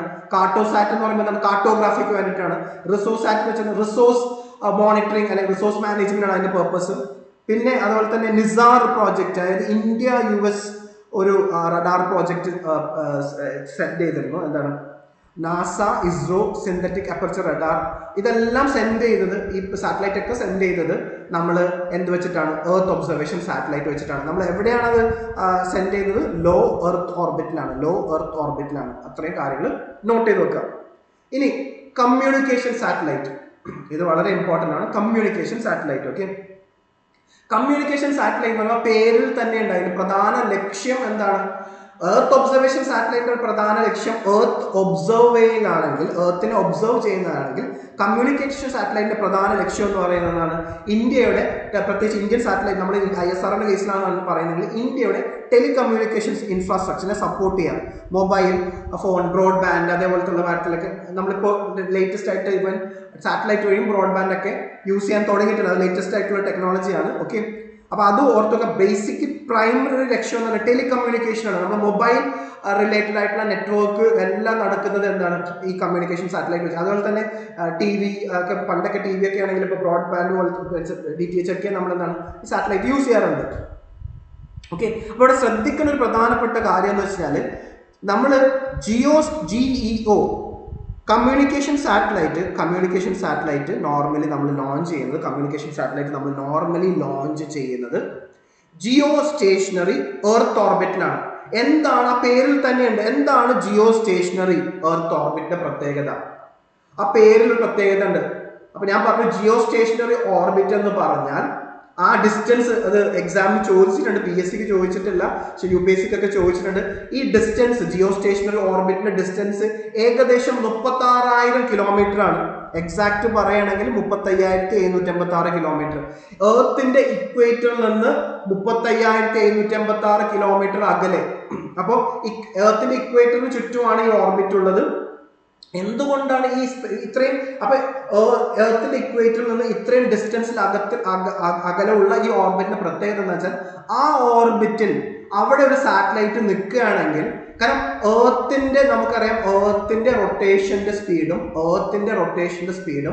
ആ ഓർബിറ്റിൽ നിൽക്കുന്ന, ഈ പറയുന്ന ഇത്രയും ദൂരത്തിൽ നിൽക്കുന്ന 35,756 കിലോമീറ്റർ ദൂരത്ത് നിൽക്കുന്ന ഒരു സാറ്റലൈറ്റിന്റെ ആ ഓർബിറ്റിൽ മൂവ് ചെയ്യുന്ന സ്പീഡും സെയിം ആയിരിക്കും. അപ്പൊ എർത്ത് മൂവ് ചെയ്യുന്ന അതേ സ്പീഡിലായിരിക്കും ഈ സാറ്റലൈറ്റ് മൂവ് ചെയ്യുന്നത്. അപ്പൊ എന്ത് സംഭവിക്കും, എർത്തിൽ ഈ ലൊക്കേഷൻ നിൽക്കുന്ന ആൾക്ക് ഈ സാറ്റലൈറ്റ് എപ്പോഴും എന്തായിരിക്കും, മീൻസ് സ്റ്റേഷനറി ആയിട്ട് തോന്നും. അതുകൊണ്ടാണ് ഇതിനെ എന്താണ് ജിയോ സ്റ്റേഷനറി ഓർബിറ്റ് എന്ന് പറയുന്നത്. അപ്പൊ സാധാരണ നിലയിൽ കമ്മ്യൂണിക്കേഷൻ സാറ്റലൈറ്റ്സ് എല്ലാം എന്താണ് നമ്മൾ സെൻഡ് ചെയ്യുന്നത് എവിടെയാണ്, ജിയോ സ്റ്റേഷനറി എർത്ത് ഓർബിറ്റിലാണ്. അത് നോട്ട് ചെയ്ത് വെക്കുക. നമ്മുടെ കോമൺ എക്സാമ്പിൾ ഓഫ് നമ്മുടെ കമ്മ്യൂണിക്കേഷൻ സാറ്റലൈറ്റ്സ് എന്ന് പറയുന്നത് ഇൻസാറ്റ് സീരീസ് ആണ്. ഇൻസാറ്റ് എന്ന് ഉദ്ദേശിക്കുന്നത് ഇന്ത്യൻ നാഷണൽ സാറ്റലൈറ്റ് സിസ്റ്റം. പിന്നെ GSAT ആണ്, എന്താണ് ജിയോ സിൻക്രണസ് സാറ്റലൈറ്റ് സീരീസ് ആണ്. അപ്പോൾ ഇത്രയും ബേസിക് ആയിട്ടുള്ള നോളജ് കമ്മ്യൂണിക്കേഷൻ സാറ്റലൈറ്റിനെ കുറിച്ച് അറിഞ്ഞിരിക്കുക, ഓക്കെ. ഇനി ഈ ജിയോ സ്റ്റേഷനറി സാറ്റലൈറ്റ്സ് അല്ലെങ്കിൽ കമ്മ്യൂണിക്കേഷൻ സാറ്റലൈറ്റ്സിന്റെ പ്രത്യേകത എന്താണെന്ന് വെച്ചാൽ, പ്രധാന ഫംഗ്ഷൻ എന്താണ്, ടെലികമ്മ്യൂണിക്കേഷൻ ആണ്. പിന്നെ ബ്രോഡ്കാസ്റ്റിംഗ് ഉണ്ട്, TV ബ്രോഡ്കാസ്റ്റിംഗ് DTHനൊക്കെ യൂസ് ചെയ്യാം. പിന്നെ എഡ്യൂക്കേഷണൽ പർപ്പസിനും ടെലിമെഡിസിനൊക്കെ യൂസ് ചെയ്യാം. സൊസൈറ്റൽ ആപ്ലിക്കേഷൻ ഉണ്ട്. പിന്നെ മെട്രോളജിക്കും സെർച്ച് ആൻഡ് റെസ്ക്യൂവിനൊക്കെ ഈ പറയുന്ന സാറ്റലൈറ്റ്സ് നമുക്ക് യൂസ് ചെയ്യാം. നമ്മുടെ ഇമ്പോർട്ടൻ്റ് ആയിട്ടുള്ള റീസെന്റ് കമ്മ്യൂണിക്കേഷൻ സാറ്റലൈറ്റ്സ് ആണെന്ത്, GSAT-30, GSAT-31, INSAT 3DR, SAARC satellite important ആണ്. സാർക്ക് നേഷൻസിന് വേണ്ടി നമ്മൾ സെൻഡ് ചെയ്ത ഒരു സാറ്റലൈറ്റ് ആണ്, ഇന്ത്യ ഇനീഷ്യേറ്റീവ് എടുത്ത് സെൻഡ് ചെയ്ത സാറ്റലൈറ്റ് GSAT-9 എന്നറിയപ്പെടുന്നത് സാർക്ക് സാറ്റലൈറ്റ് എന്നാണ്. അപ്പോൾ 2 ടൈപ്പ് ഓഫ് സാറ്റലൈറ്റ് ആയി. എന്താണ്, ഒന്ന് എർത്ത് ഒബ്സർവേഷൻ സാറ്റലൈറ്റ്, രണ്ടാമത്തെ കാറ്റഗറി എന്താണ്, കമ്മ്യൂണിക്കേഷൻ സാറ്റലൈറ്റ്. ആദ്യത്തെ സാറ്റലൈറ്റ് നമ്മൾ എവിടെയാണ് ലോഞ്ച് ചെയ്യുന്നത്, ലോ എർത്ത് ഓർബിറ്റിലാണെങ്കിൽ, രണ്ടാമത്തെ കാറ്റഗറി ഓഫ് സാറ്റലൈറ്റ് നമ്മൾ ലോഞ്ച് ചെയ്യുന്നത് എവിടെയാണ്, ജിയോ സ്റ്റേഷനറി എർത്ത് ഓർബിറ്റിലാണ്. ഇത്രയും കാര്യങ്ങൾ നോട്ട് ചെയ്തേക്കാം. മൂന്നാമത്തെ കാറ്റഗറി ഓഫ് സാറ്റലൈറ്റ്സ് ആണെന്ത്, നാവിഗേഷൻ സാറ്റലൈറ്റ്സ്. Navigation purpose. നമുക്കറിയാം, നമ്മൾ GPS കേട്ടിട്ടില്ലേ, നമ്മൾ ഒരു ലൊക്കേഷൻ, നമുക്ക് ഏതെങ്കിലും ഒരു സ്ഥലത്തൊന്ന് യാത്ര ചെയ്യുന്നത് നമ്മൾ എന്താ ചെയ്യുന്നത്, ഗൂഗിൾ മാപ്സ് വെച്ചിട്ടാണ് നമ്മൾ യാത്ര ചെയ്യുന്നത്. അതിനാണ് നമ്മൾ നാവിഗേഷൻ യൂസ് പറയുന്നത്. ആ നാവിഗേഷന് വേണ്ടിയിട്ട്, അപ്പോൾ നമ്മൾ നാവിഗേറ്റ് ചെയ്യാൻ വേണ്ടിയിട്ട് നമ്മൾ യാത്രകളിൽ നമുക്കൊരു പെർട്ടിക്കുലർ ലൊക്കേഷനിൽ യാത്ര ചെയ്യാൻ വേണ്ടി നാവിഗേഷന് വേണ്ടി യൂസ് ചെയ്യുന്ന സാറ്റലൈറ്റ്സ് ആണ് എന്ത്, നാവിഗേഷൻ സാറ്റലൈറ്റ്സ് എന്ന് പറയുന്നത്. അപ്പോൾ US ഫേമസ് നാവിഗേഷൻ സിസ്റ്റം എന്ന് പറയുന്നത് അമേരിക്കൻ്റെ GPS ആണ്. യൂറോപ്പിൻ്റെ ഗലീലിയോ ആണ്. GPS സാറ്റലൈറ്റ്സിനെ കുറിച്ച്, അല്ലെങ്കിൽ നാവിഗേഷൻ സാറ്റലൈറ്റ്സ്. അപ്പോൾ നാവിഗേഷൻ സാറ്റലൈറ്റ്സ് ഒരെണ്ണമല്ല, അതൊരു ഗ്രൂപ്പ് ഓഫ് സാറ്റലൈറ്റ്സ് ആണ്. അപ്പോൾ അമേരിക്കയ്ക്ക് GPS ഉണ്ട്, യൂറോപ്പിന് ഗലീലിയോ ഉണ്ട്, അപ്പോൾ അതേപോലെ റഷ്യക്കും ഉണ്ട്, അതുപോലെ തന്നെ ചൈനക്കും ഉണ്ട്. അപ്പോൾ ഇന്ത്യ അതേപോലെ ക്രിയേറ്റ് ചെയ്ത ഒരു ഗ്രൂപ്പ് ഓഫ് നാവിഗേഷൻ സാറ്റലൈറ്റ്സ് ആണ്. നമ്മൾ അതിനെ പറയുന്ന പേര് നാവിക് എന്നാണ്. നാവിഗേഷൻ വിത്ത് ഇന്ത്യൻ കോൺസ്റ്റലേഷൻ. ഇന്ത്യൻ നാവിക് എന്ന് പറയുന്നത് മൊത്തം 7 സാറ്റലൈറ്റ്സ് ചേർന്നതാണ് ഇന്ത്യയുടെ നാവിക്. അതിൽ കുറച്ച് സാറ്റലൈറ്റ്സ് ഇപ്പോൾ ഫങ്ഷനിങ് അല്ല, 7 ഓപ്പറേഷൻ ആയതാണ്. ചില പ്രശ്നങ്ങളുണ്ട് ഇന്ത്യയുടെ നാവിഗേഷൻ സാറ്റലൈറ്റ്സിന്, പക്ഷെ അറിഞ്ഞിരിക്കും ഇങ്ങനെയൊക്കെയാണെന്നുള്ളത്. അപ്പോൾ ഈ നാവിഗേഷൻ സാറ്റലൈറ്റ്സിൻ്റെ പ്രധാന ഫംഗ്ഷൻ എന്ന് വെച്ചാൽ നമുക്കറിയാം എന്താണ്, പൊസിഷനിങ്, നാവിഗേഷൻ ആൻഡ് ടൈമിംഗ് ആണ്. നമുക്ക് ഓരോ ലൊക്കേഷൻ ഡാറ്റ നമുക്ക് കൃത്യമായിട്ട് അറിയാൻ പറ്റും, യാത്രകൾക്കൊക്കെ ഗുണമായിരിക്കും. ഏവിയേഷൻ അത് ഭയങ്കര യൂസ്ഫുൾ ആണ്. പ്രത്യേകിച്ച് പൈലറ്റിന് ലാൻഡ് ചെയ്യാൻ നേരത്ത്, എയർപോർട്ടിൽ ലാൻഡ് ചെയ്യാൻ നേരത്ത് ഈ നാവിഗേഷൻ. അപ്പോൾ അതിന് വേണ്ടിയിട്ട് നമ്മൾ ഈ യൂസ് ചെയ്ത വേറൊരു ISRO ക്രിയേറ്റ് ചെയ്ത, സിവിലേഷനായിട്ട് ചേർന്ന് ക്രിയേറ്റ് ചെയ്ത ഒരു നാവിഗേഷൻ ഒരു സിസ്റ്റം ഉണ്ട്. അതിന് പറയുന്ന പേരാണ് ഗഗൻ. എന്താണ് ഗഗൻ എന്ന് ചോദിക്കാം. അപ്പോൾ ISRO സിവിലേഷനും കൂടി ചേർന്ന് ക്രിയേറ്റ് ചെയ്ത ഒരു സിസ്റ്റമാണ് എന്താണ്, മീൻസ് ഈസി ലാൻഡിങ്ങിന് വേണ്ടിയിട്ട്. അതിന് പക്ഷേ നമ്മൾ യൂസ് ചെയ്യുന്ന ഒരു ടെക്നോളജി എന്താണ്, നാവിഗേഷൻ സാറ്റലൈറ്റ് വെച്ചിട്ട് നമ്മളത് യൂസ് ചെയ്യുന്നത് ഗഗന് വേണ്ടിയിട്ട്. എന്താണ്, GPS aided geo augmented navigation. അപ്പോൾ ഇവിടെ നമ്മുടെ നാവിക്ക് അതിന് ഈ GPS function, global positioning system ചെയ്ത, അമേരിക്കൻ സിസ്റ്റം ചെയ്ത അതേ ഫംഗ്ഷൻ നമ്മുടെ നാവിക്കിന് ചെയ്യാൻ സാധിക്കുന്നുണ്ട്. ഓക്കെ, അപ്പോൾ പ്രിസൈസ് ഫ്ലൈറ്റ് റൂട്ടിങ്ങിനും ഫ്ലൈറ്റ് ലാൻഡിങ്ങിനൊക്കെ ഗഗൻ ഹെൽപ്ഫുൾ ആയിരിക്കും. അതേപോലെ തന്നെ മെറൈൻ നാവിഗേഷൻ, ഷിപ്പിൻ്റെ നാവിഗേഷൻ, അല്ലെങ്കിൽ ഒരുപാട് ഇപ്പോൾ ഈ കൊറിയറൊക്കെ അയക്കുന്ന ഈ DTDC പോലുള്ള അവർക്ക് കുറേ ട്രക്സ് ഒക്കെ ഉണ്ടാവുമല്ലോ. അപ്പോൾ അവരെ ട്രക്കൊക്കെ അവർക്ക് ട്രാക്ക് ചെയ്യാനൊക്കെ ഈ സാറ്റലൈറ്റ്സ് യൂസ്ഫുൾ ആയിരിക്കും. വെഹിക്കിൾ ട്രാക്കിനൊക്കെ ഇത് യൂസ്ഫുൾ ആയിരിക്കും. അപ്പോൾ ഇന്ത്യയുടെ നാവിക് സാറ്റലൈറ്റ്സ് എന്ന് പറയുന്നത് ഞാൻ പറഞ്ഞു 7 സാറ്റലൈറ്റ്സ് ആണ്. 3 എണ്ണം ജിയോ സ്റ്റേഷനറി ഓർബിറ്റിലും 4 എണ്ണം ഇൻക്ലൈൻഡ് ജിയോ സിൻക്രണസ് ഓർബിറ്റിലാണ്. അപ്പോൾ രണ്ടും ജിയോ സ്റ്റേഷനറി, ആ റേഞ്ച് സെയിം തന്നെയാണ്.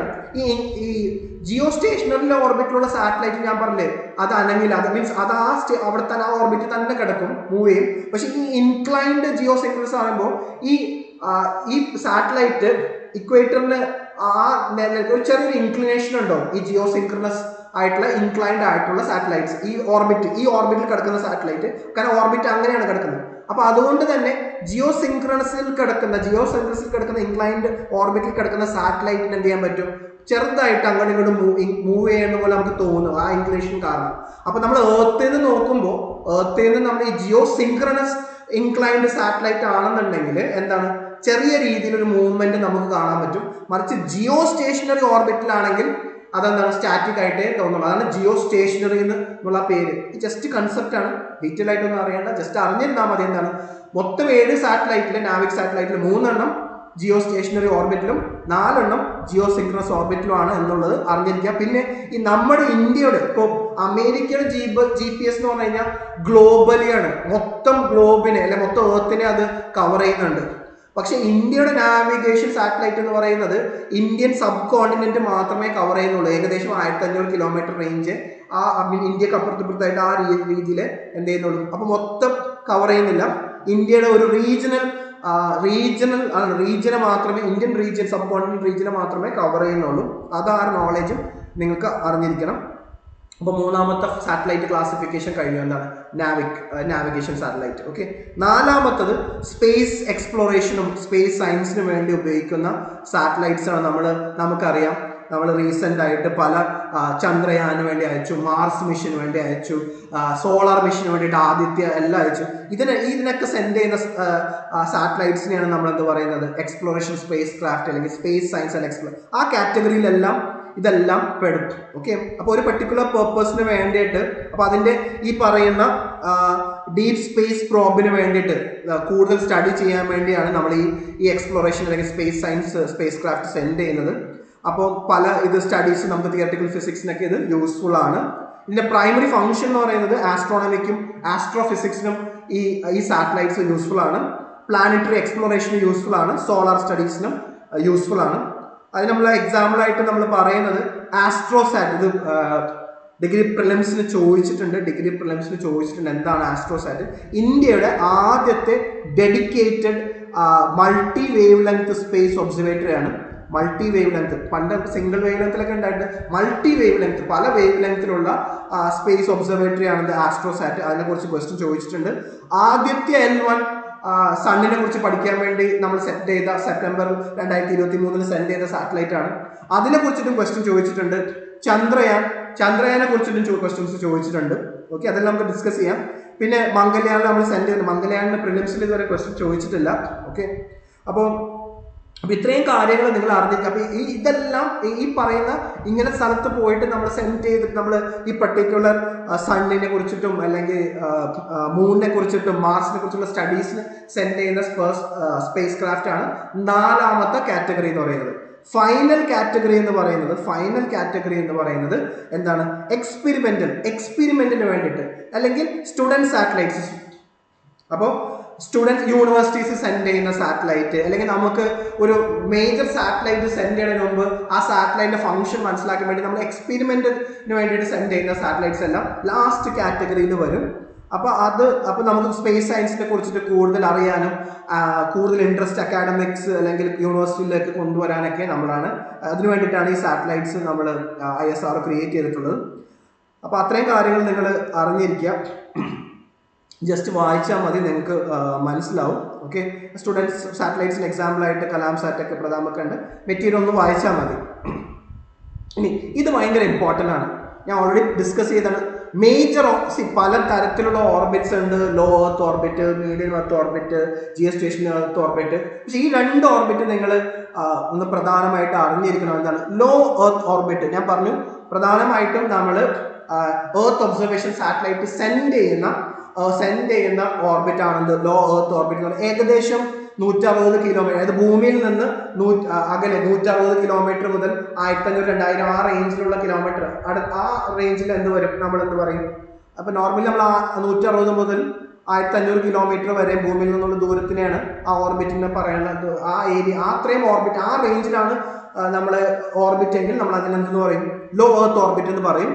അപ്പോൾ എർത്ത് ഒബ്സർവേഷനും എക്സ്പെരിമെന്റൽ സാറ്റലൈറ്റ്സ് എല്ലാം നമ്മൾ സെൻഡ് ചെയ്യുന്നത് ലോ എർത്ത് ഓർബിറ്റിലാണ്. മറിച്ച് ജിയോ സ്റ്റേഷനറി അല്ലെങ്കിൽ ജിയോ സിൻക്രണസ് സാറ്റലൈറ്റ് വരുന്നത് ഏകദേശം ഭൂമിയിൽ നിന്ന് ഭൂമിയുടെ ഇക്വറ്റോറിയൽ റീജിയനിൽ നിന്ന് ഏകദേശം 36,000 കിലോമീറ്റർ ദൂരെയാണ്. അത് നമ്മൾ മെയിൻ ആയിട്ട് കമ്മ്യൂണിക്കേഷൻ സാറ്റലൈറ്റും നാവിഗേഷൻ സാറ്റലൈറ്റ്സ് ഒക്കെ നമ്മൾ സെൻഡ് ചെയ്യുന്നത് ഈ റീജിയനിലോട്ടാണ്. അപ്പോൾ ആ ഒരു കാര്യം അറിഞ്ഞിരിക്കാം. ഞാൻ ഓൾറെഡി പറഞ്ഞു, ആസ്ട്രോസാറ്റ് ഒരു ഇമ്പോർട്ടൻ്റ് ആയിട്ടുള്ള സാറ്റലൈറ്റ് ആണ്. ഡിഗ്രി പ്രിലിംസിന് ചോദിച്ചിട്ടുണ്ട്.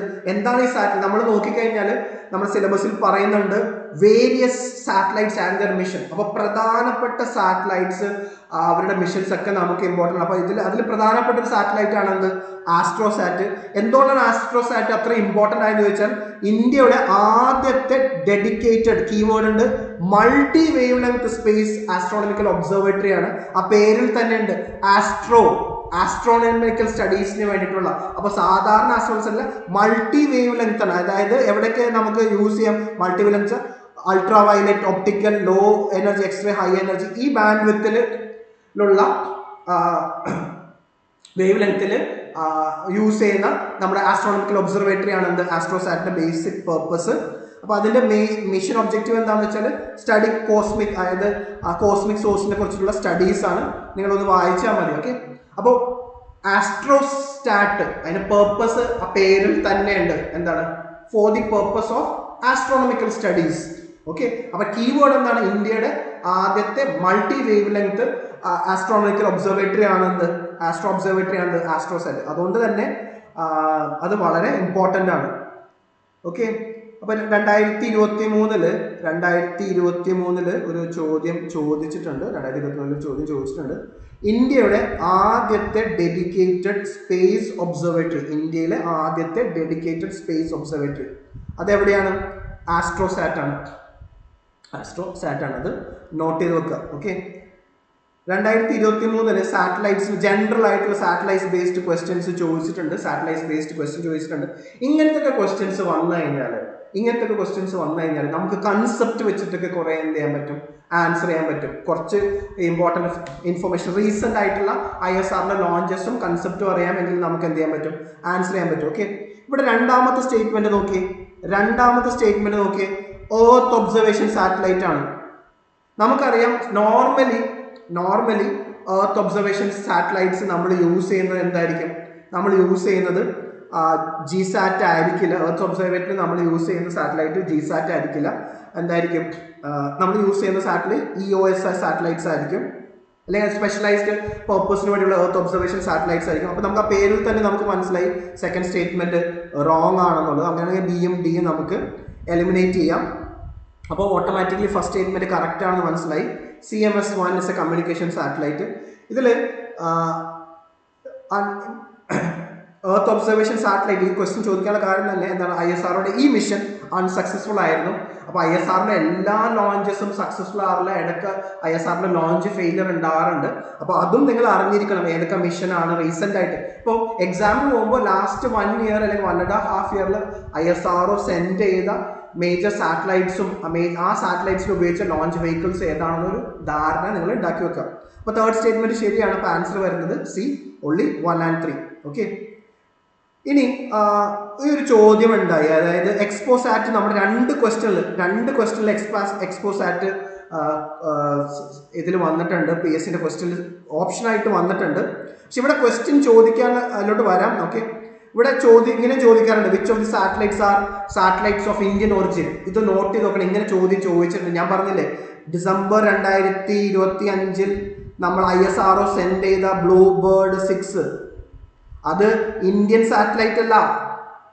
അപ്പോൾ അതും ബ്ലൂബേർഡ് 6 ലോഞ്ച് ചെയ്ത ISRO ആണ്, പക്ഷെ സാറ്റലൈറ്റ് ഇന്ത്യൻ്റെ അല്ല. അപ്പോൾ സാറ്റലൈറ്റ് ഓഫ് ഇന്ത്യൻ ഒറിജിനിൽ ബ്ലൂബേർഡ് 6 ക്വസ്റ്റ്യൻ ഇതേപോലത്തെ ഒരു ക്വസ്റ്റ്യൻ വന്നാൽ വരുന്ന എക്സാമിൽ ഓർത്ത് വെക്കണം, ISRO ആണ് ലോഞ്ച് ചെയ്തത്, പക്ഷെ സാറ്റലൈറ്റ് എന്തല്ല, ഇന്ത്യയുടെ അല്ല. അത് ഓർത്ത് വെക്കണേ. ഓക്കെ. അപ്പോൾ ഈ ക്വസ്റ്റ്യൻ ചോദിക്കാനുള്ള കാരണം എക്സ്പോസാറ്റ് ആണ്. എക്സ്പോസാറ്റ് 2024 ISRO ലോഞ്ച് ചെയ്തപ്പോൾ ഡിഗ്രി പ്രിലിംസിൽ 2024 ഡിഗ്രി പ്രിലിംസിൽ ആ ക്വസ്റ്റ്യൻ ചോദിച്ചു. അങ്ങനത്തെ റിലേറ്റഡ് ആയിട്ടുള്ള ക്വസ്റ്റ്യൻ ചോദിച്ചു. എന്താ ക്വസ്റ്റ്യൻ? കറണ്ട് അഫെയർ 2024 ജനുവരി 2024 ISRO എന്ത് ചെയ്തു? എക്സ്റേ പോളാരിമീറ്റർ സാറ്റലൈറ്റ്, ഇത് ഇമ്പോർട്ടൻ്റ് ആണ്, X ray polarimeter satellite ISRO send ചെയ്തു.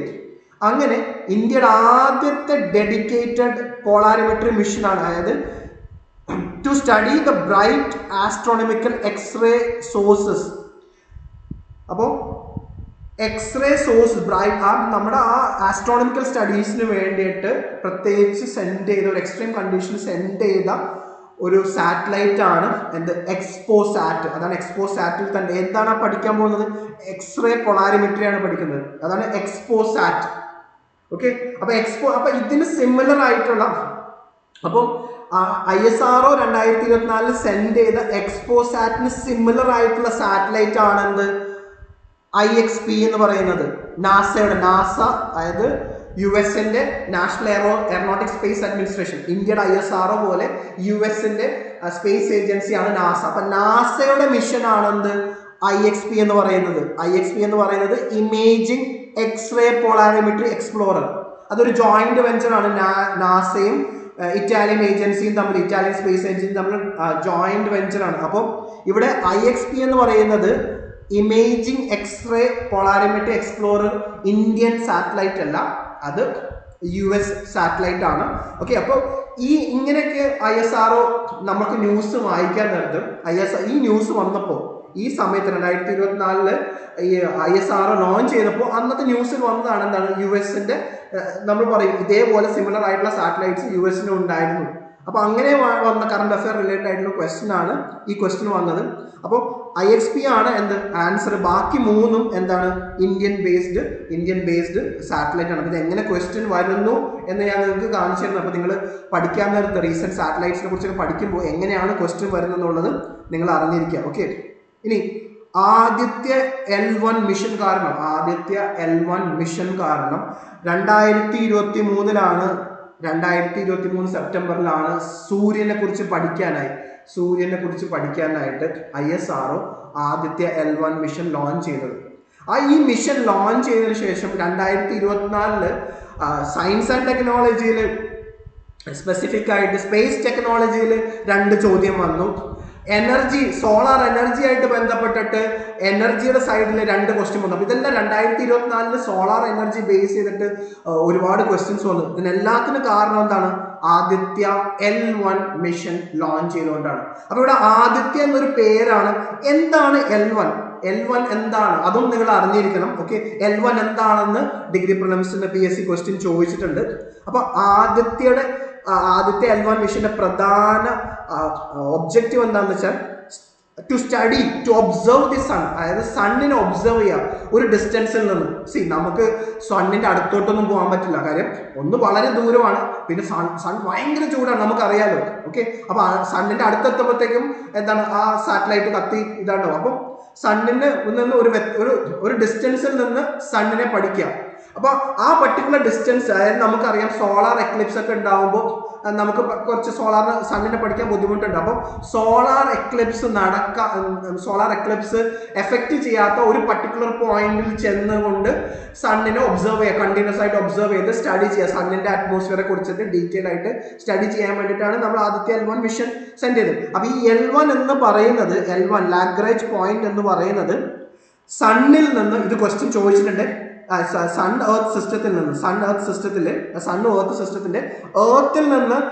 എർത്തിൽ നിന്ന് വളരെ ഇമ്പോർട്ടൻ്റ് ആണ് ഈ ഡിസ്റ്റൻസ്. എർത്തിൽ നിന്ന് പ്രിലിംസിന് ചോദിച്ചിട്ടുണ്ട്. L1 പോയിന്റ് എന്ന് പറഞ്ഞാൽ എർത്തിൽ നിന്ന് 1.5 മില്യൺ 1.5 മില്യൺ, 1 മില്യൺ എന്ന് വെച്ചാൽ 10 ലക്ഷമാണ്. 1.5 മില്യൺ കിലോമീറ്റർ അവേ ഫ്രം എർത്തിൽ നിന്ന് 1.5 മില്യൺ കിലോമീറ്റർ അവേ ആണ് എന്ത് കിടക്കുന്നത്, ഈ L1 പോയിന്റ് അല്ലെങ്കിൽ ലാഗ്രാഞ്ച് പോയിന്റ് ഉള്ളത്. എന്താ ഈ പോയിന്റിന്റെ പ്രത്യേകത? ഈ പോയിന്റിൽ എത്തിക്കഴിഞ്ഞാൽ കണ്ടിന്യൂസ് ആയിട്ട് uninterrupted view of the sun കിട്ടും. അപ്പൊ സോളാർ എക്ലിപ്സിൽ നിന്ന് അല്ലെങ്കിൽ മറ്റും ബുദ്ധിമുട്ടുകളൊന്നും ഇല്ലാണ്ട് എന്ത് ചെയ്യാം, സണ്ണിനെ ഒബ്സർവ് ചെയ്യാൻ പറ്റും, കണ്ടിന്യൂസ് ആയിട്ട് ഒബ്സർവ് ചെയ്യാൻ പറ്റും. അതുകൊണ്ടാണ് അപ്പൊ നമ്മൾ സോളാർ മിഷൻ അല്ലെങ്കിൽ ആദ്യത്തെ L1 മിഷൻ എന്ന് വെച്ചാൽ എന്താ ഉദ്ദേശം, ഈ പറയുന്ന ആദിത്യ എന്ന ഈ സാധനത്തിന് ഈ സാറ്റലൈറ്റ്സിന് എന്ത് ചെയ്യുക, L1 പോയിന്റ് എത്തിക്കുക. എന്നിട്ട് കണ്ടിന്യൂസ് ആയിട്ട് സണ്ണിനെ ഒബ്സർവ് ചെയ്തിട്ട് വേണ്ട ഡാറ്റ എർത്തിലേക്ക്, മീൻസ് ഇന്ത്യൻ സെൻറ്ററിലോട്ട് ഡാറ്റ സെൻഡ് ചെയ്തുകൊണ്ടേയിരിക്കുക. അതാണ് ഈ മിഷന്റെ ഉദ്ദേശം. അപ്പൊ അതിനെ ബേസ് ചെയ്തിട്ട് 2024 ചോദിച്ചൊരു ചോദ്യമാണ്, ഡയറക്റ്റ് ആയിട്ട് ചോദിച്ചു, Lagrange point 1 of the sun earth system. എന്താണ് ഇതിന്റെ ഡിസ്റ്റൻസ്? എന്താണ്? 1.5 million kilometre from the earth. 1.5 million kilometre from the earth. പിന്നെ ചോദിച്ച ചോദ്യമാണ് 2024 തന്നെ ചോദിച്ച ഒരു ചോദ്യമാണ്, ആദ്യത്തെ L1 മിഷന്റെ മേജർ ഒബ്ജക്റ്റീവ്സ് എന്താണെന്നുള്ളത്. നമുക്കറിയാം, study of solar upper atmosphere dynamics. Solar upper atmosphere ആണ് ക്രോമോസ്ഫിയർ കൊറോണ.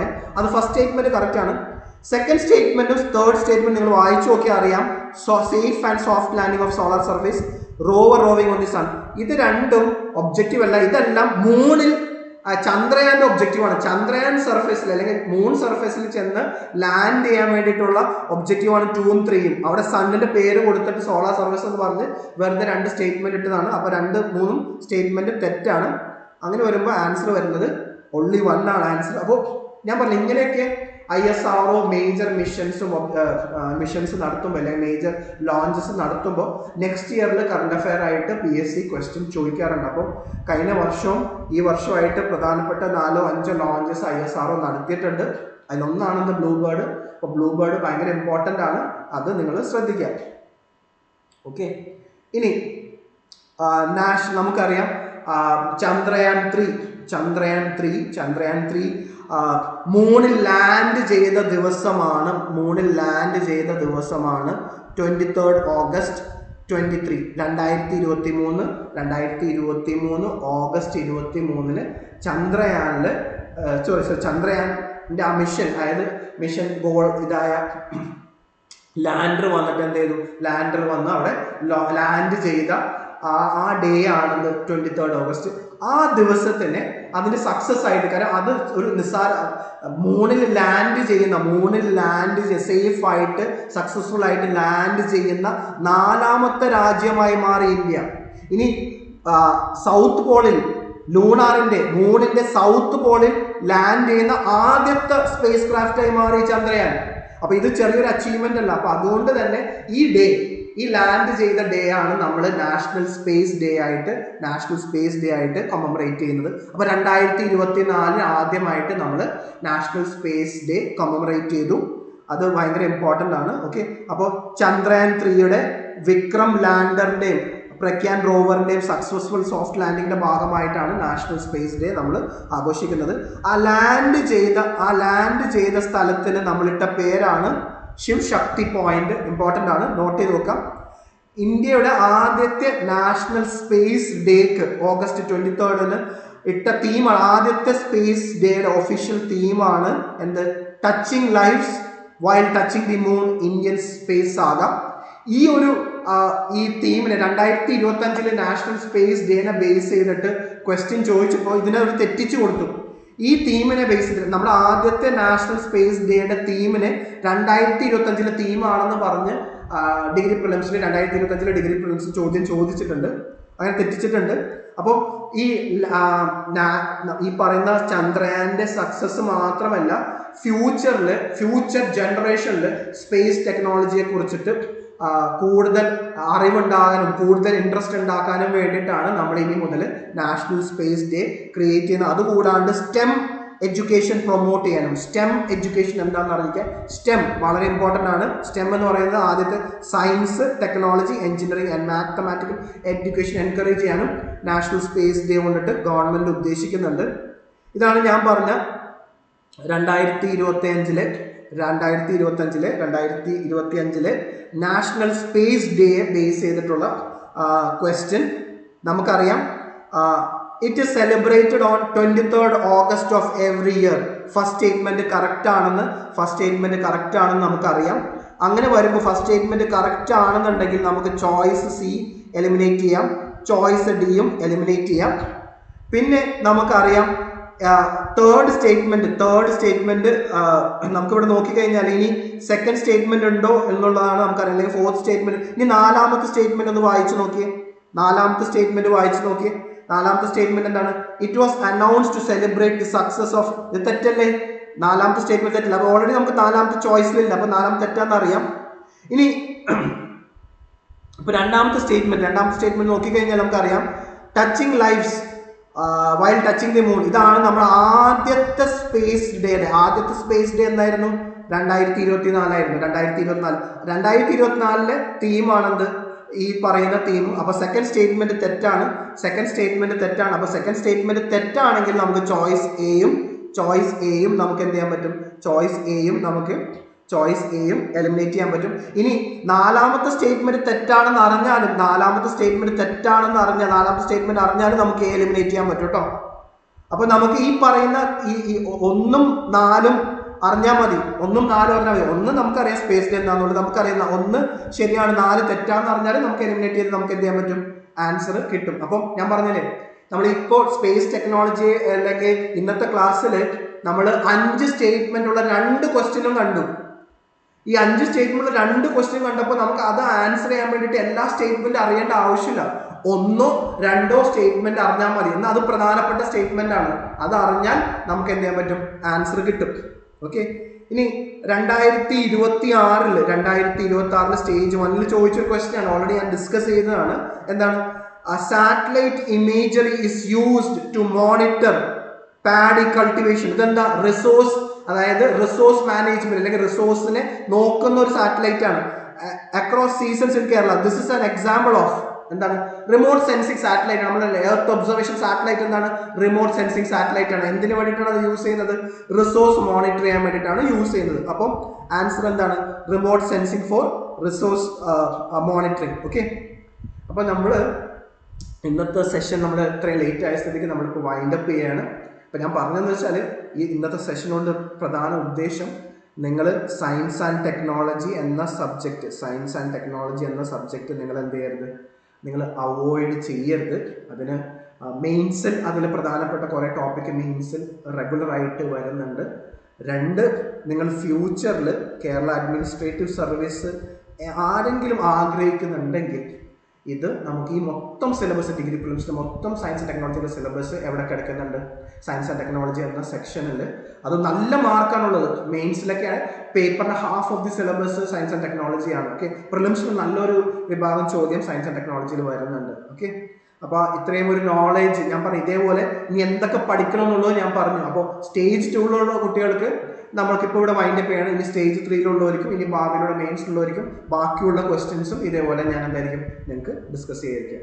ഓക്കെ, അപ്പോൾ നമുക്ക് ഇന്നത്തെ സെഷൻ നമുക്കിവിടെ അവസാനിപ്പിക്കാം.